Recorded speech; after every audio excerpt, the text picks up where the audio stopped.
इसलिए कि बिहार के उप मुख्यमंत्री तेजस्वी प्रसाद यादव यहीं रहते हैं। आज का दिन इसलिए खास है राजनीति में क्योंकि बिहार में 2 सीट यानी पहली मोकामा और दूसरी गोपालगंज में जो उपचुनाव हुए हैं उसके परिणाम आ चुके हैं।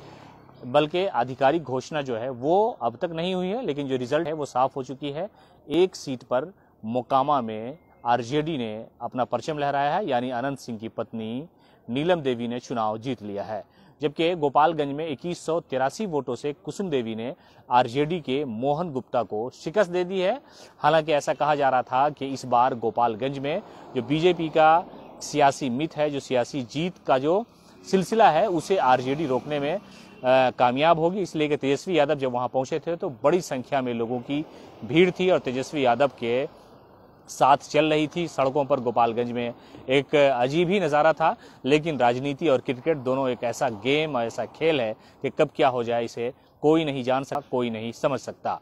अब देखिए कि आनंद सिंह की सदस्यता रद्द हुई। वो इससे पहले आरजेडी से विधायक हुआ करते थे, लेकिन जब उपचुनाव की घोषणा हुई तो आरजेडी ने उनकी पत्नी नीलम देवी को ही मैदान में उतार दिया और फिर नीलम देवी ने आज लगभग 17,000 वोटों से अपने बीजेपी के उम्मीदवार को शिकस्त दे दी। थोड़ी देर पहले हमने आपको दिखाया कि आनंद सिंह के सरकारी आवास माल रोड पर जश्न का माहौल था, आतिशबाजी हो रही थी। वहां पर बड़ी संख्या में आरजेडी के कार्यकर्ता, आनंद सिंह के कार्यकर्ता, मोकामा से सैकड़ों लोग आ पहुंचे थे और नीलम देवी को मुबारकबाद दे रहे थे। गोपालगंज का जो परिणाम था उसमें थोड़ा सा विलंब हुआ, लेकिन आखिरकार अभी थोड़ी देर पहले रिजल्ट की घोषणा कर दी गई और जो बीजेपी के प्रत्याशी है कुसुम देवी, उन्होंने 2183 मतों से आरजेडी के उम्मीदवार मोहन गुप्ता को शिकस्त दे दी है। तो कुल मिलाकर के सियासी तौर पर पलड़ा आज दोनों का बराबर, यानी भारतीय जनता पार्टी 1 सीट पर चुनाव जीत करके आगे है तो आरजेडी भी 1 सीट पर चुनाव जीत करके उनके साथ ही अगली ही सफ में खड़ी हुई है। राबड़ी आवास पर आम दिनों में काफी भीड़ होती है, तेजस्वी यादव यही मौजूद होते हैं, लेकिन आज सन्नाटा है।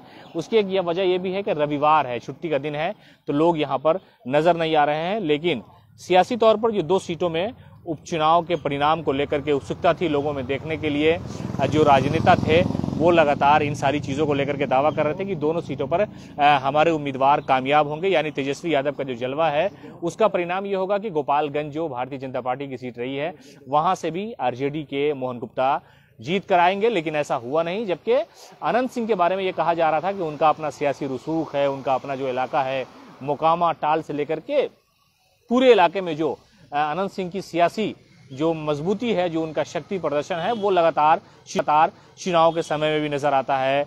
और यह अनंत सिंह को जीत आसानी से मिल गई, लेकिन गोपालगंज में जो दावा आरजेडी का था, तेजस्वी यादव का था, वो नजर नहीं आया। तेजस्वी यादव के आवास पर इस वक्त थोड़ा सन्नाटा है, इसलिए कि यहाँ रविवार के दिन लोग जमा नहीं होते हैं। लेकिन अगर दोनों सीटों पर परिणाम अगर होते आरजेडी के पक्ष में तो शायद यहाँ पर भीड़ होती। जो कार्यकर्ता हैं आरजेडी के, तेजस्वी यादव के चाहने और जानने वाले, वो जरूर यहाँ जमा होते, लेकिन ऐसा नजारा इस वक्त नहीं आ रहा है।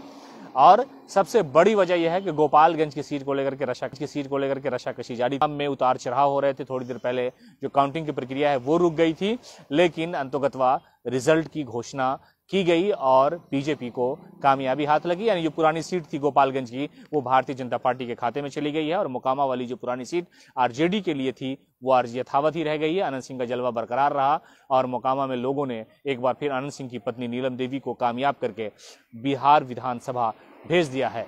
हालांकि इस दौरान कई ऐसे समर्थक मिले जिन्होंने कहा कि आरजेडी उन्हें कैबिनेट में जगह दे सकती है, इसलिए कि नीलम देवी का अपना एक सियासी रसूख है, अपनी राजनीतिक जो पकड़ है, जो शक्ति है, उसकी वजह से उन्हें जरूर कैबिनेट में जगह मिल सकती है। लेकिन ये बात की बात है, अभी तो फिलहाल चुनाव के जो परिणाम आए हैं उस पर हम आपसे चर्चा कर रहे हैं। तेजस्वी यादव के आवास के ठीक सामने हम खड़े हैं।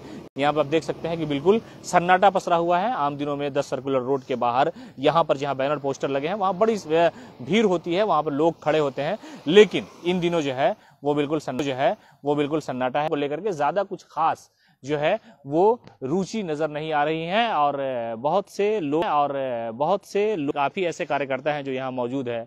आप गोपालगंज भी गए साइकिल से, मोकामा भी गए थे, लेकिन गोपालगंज वाली जो सीट है अभी परिणाम आया कि 2000 वोट से आरजेडी के जो प्रत्याशी थे मोहन गुप्ता वो हार गए हैं और तेजस्वी यादव की आवाज पे बिल्कुल सन्नाटा नजर आ रहा है।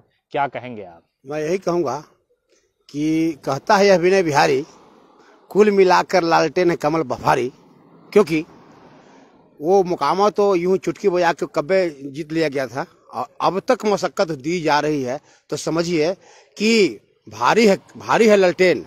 भारी है ललटेन, और ललटेन में बहुत सारा चमत्कार होता है। और हार तो गए ना, हार तो गया ना। अभी हारा कब हारा? मैं हारा नहीं हूं, मैं टक्कर दिया हूं। मैं कौन कहता कि हम हारे हैं? हम तो उनको पछाड़े हैं, अभी पछाड़ ही रहे हैं। जो पछाड़ते हैं वही विजय कहलाते हैं। नहीं, और नहीं, अरे वो क्लियर हो गया 2183 वोट से मोहन गुप्ता आरजेडी के। और सुनिए, जनता ने किया बंटवारा, ना कोई जीता ना कोई हारा। जनता ने किया बंटवारा, ना कोई जीता ना कोई हारा। अनंत सिंह का सीट उनकी पत्नी ने विधायकी लिया, और सुभाष जी की विधायकी उनकी पत्नी ने लिया। क्या है जनता? जनता की जय जयकार हो और सारा जग में इनसे प्यार हो। जनता देखती है, जनता भगवान है, जनता सबकी जान है। जनता ने कहा कि किसी को ज्यादा गुमान नहीं होनी चाहिए और किसी को ज्यादा गलानी भी नहीं होनी चाहिए। जिसको जैसा हक है वैसा मिलेगा। काहे बदम है किसी और के लिए? आप लोग दावा कर रहे थे कि दोनों सीट जीत। हाँ, तो कोशिश तो मैं करूंगा। मैं कोशिश किया, रणविजय साहू जी किया, ये तेजस्वी यादव जी किया, शक्ति सिंह जी किया, आलोक मेहता जी किया, इन विष्णु पटेल ने किया। सारे लोग वहां गया, कोशिश की, अपने कर्तव्य करेंगे। कर्म मेरा है एक के साथ ही साथ मेरा भर जाएगा। धन दौलत माल खजाना यही पड़ा रह जाएगा। कंचन काया मिट्टी होगी, फिर तो होगा चला चली। ले लो रे कोई कर्म का प्याला। आवाज लगाए विनय बिहारी गली गली। दौलत के दीवानों सुन लो, एक दिन ऐसा आएगा। दौलत के दीवानों सुन लो, एक दिन ऐसा आएगा। काम नहीं आएगा, पैसा कौड़ी सब यहीं रह जाएगा। साथ चलेगा ना चांदी न सोना, और मिट्टी में मिलेगा मिट्टी का खिलौना। छोड़कर हवेली होगा घर घर, मरघट में डेरा। ना कुछ तेरा ना कुछ मेरा, ना कुछ तेरा ना कुछ मेरा। धन्यवाद, मिलते हैं ब्रेक के बाद। मेरा घर जहानाबाद। तो आप सुन सकते हैं कि यहाँ पर एक ही कार्यकर्ता है आरजेडी के। इनको आप अक्सर देखते और सुनते होंगे, लेकिन मामला यह है कि राजनीतिक तौर पर जो ये सियासी खेल था वो 50-50 का रहा। यानी भारतीय जनता पार्टी ने एक सीट पर कामयाबी हासिल की, तो एक सीट पर अनंत की जो जीत है वो मोकामा में बाकी रही।